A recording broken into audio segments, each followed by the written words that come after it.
The camcorders that free you.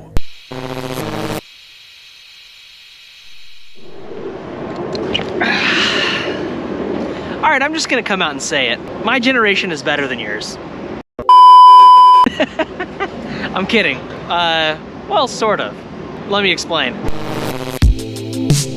See, I've noticed that as I get older, the time period around when I was a kid/teenager, which for me was the 90s and early 2000s, just seemed like such a sacred time in my history of being a human on this planet. There's actually some data to back up why me and many others feel this way, which I'll get to later in the video. Now, this nostalgic feeling I'm talking about has been kicked into overdrive as of lately, as I've transferred over 40 hours of footage from old tapes, which has caused me to get, well, extremely retrospective with my life, especially after my unexpected injury just a couple weeks ago left me biding my time until mid to late spring when I can skate again.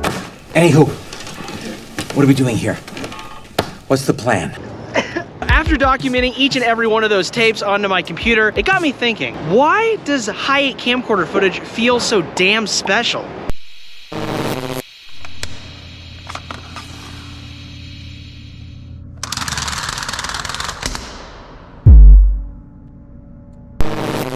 Hi8 camcorders were all the rage in the late 80s and 90s and even into the early 2000s, especially for me.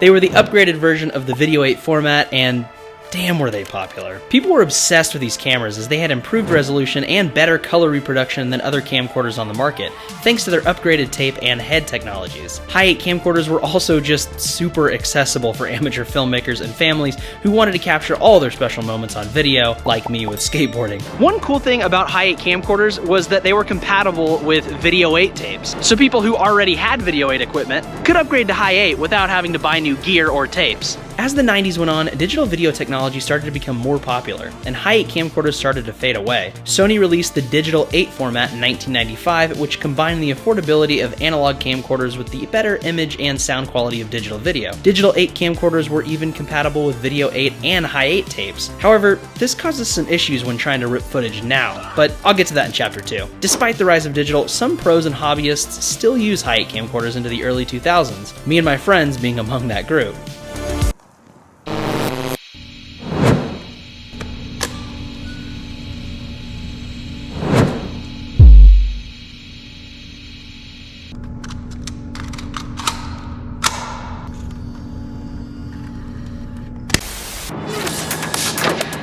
So not everything with this camera is sunshine and lollipops though. It can actually be kind of frustrating and gory if you're like me and you're trying to transfer over tapes now in 2023 of tapes, of course, that you recorded, years ago. Did anyone catch that Leslie Gore reference? No? Okay, that was a pretty dated reference, never mind. Anyways, one of the main reasons that the Hi8 camcorder is so frustrating and hard to transfer from is because the camcorders came in two different formats, analog and digital. Tapes recorded on analog Hi8 camcorders can be played back on other analog Hi8 camcorders, but not on digital Hi8 camcorders. Similarly, tapes recorded on digital Hi8 camcorders can only be played back on other digital Hi8 camcorders. So as you can see, the incompatibility between digital and analog Hi8 camcorders makes it pretty difficult to transfer over those Hi8 tapes from your past. But if you're really set like me on transferring these Hi8 tapes over, then try one of the following options. Number one, if you want to follow my transferring journey, try and track down a Hi8 camcorder that you think matches your tapes. This can be really difficult and sometimes pricey though. Now, if you go this first route, you're gonna need one of these little vid boxes, which you can pick up off Amazon. I will link it down in the description below. But essentially, you just take this box, you plug in your camera, you plug it into your computer. This acts as the midway. And what it's gonna do is, through the duration of your film, it's gonna transfer all of that film into a file on your computer, which obviously, this is the most ideal way because then you just have to pay for a vid box. And then the other part of that is, you gotta have the camera that goes with the tape footage that is on that tape. So whether it's digital or analog, I got lucky because my wife actually bought me this for a birthday a while back, and it transferred like half of my tapes. But what happens if half of your tapes or all of your tapes are blue? In other words, blue screen. This is something that happened to me with half my tapes, so I was able to transfer half, but the other half I couldn't transfer even though I knew that there was footage on those tapes. So what do you do? What did I do? Number 2, hire a professional transfer service that has access to the right equipment. When I lived in Dallas, Texas, I found an awesome local shop in Richardson, Texas called Action Video Services, who did an awesome job. It's about $25 to $30 per tape at most places. I ended up doing only a few there because I was kind of on a budget. After moving to Denver, Colorado late last year, I did the rest at a place called Digitize Denver, who also were awesome and affordable and, well, pretty fast. I highly recommend them. Even though some of the tapes were a bit damaged from all of the heat that they had to go through over the years and just like the rumbling around in the box, it was still worth it to preserve all of those awesome memories that I thought honestly were gone forever. So let's get to the ultimate point of this video.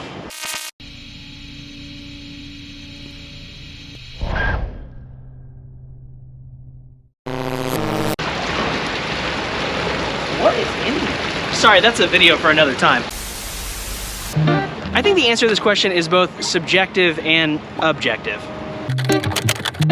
See, Hi8 footage catalogs my life much like a VHS camcorder would have, or how an old single-shot camera would for other people.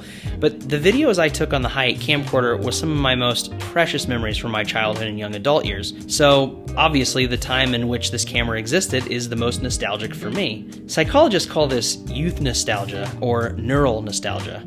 It happens with music, physical items, and more from this time frame, or whatever time frame your time frame is. It's common for people to feel a sense of longing for their teenage years because it was a time of first loves, new friendships, and exciting adventures. Oh dear God.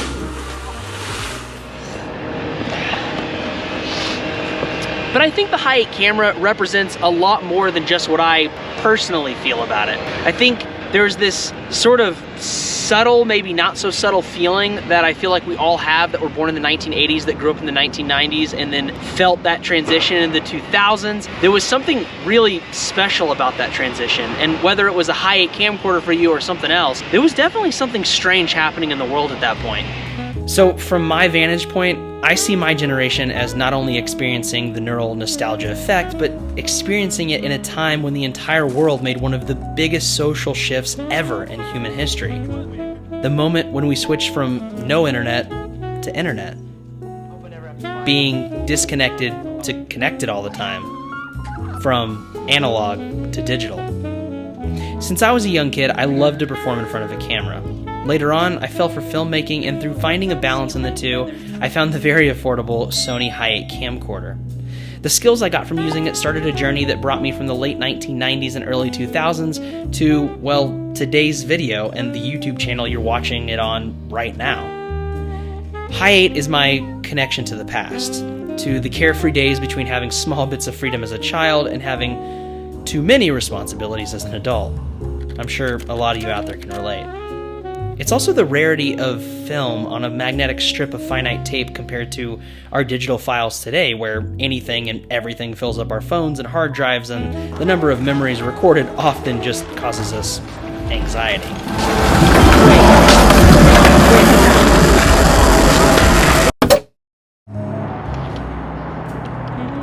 This small camera, or rather, I guess, big camera compared to this, will always have a special place in my heart. Today's video was a little bit different than what I normally make. This was more of like an essay on video, I guess. If you have any stories yourself with Hi8 cameras and pulling off old Hi8 footage, put it in the comments below. I'd love to read your stories about your journey of either getting the footage off or what you found on your old camera. I'm gonna go and let my rib heal because it looks like it's starting to snow a little bit here in Denver, Colorado. I hope you guys live well, skate better. I'm Eric J. Coons, and I will see you guys in the next video. I'm gonna leave a video right up here if you enjoyed this camera review on the current camera that I'm using, the GoPro. You can go and check that video out that I made last year. But until then, keep exploring. I'll see you guys later. Peace out. I gotta get out of this snow. I think it's actually starting to hail.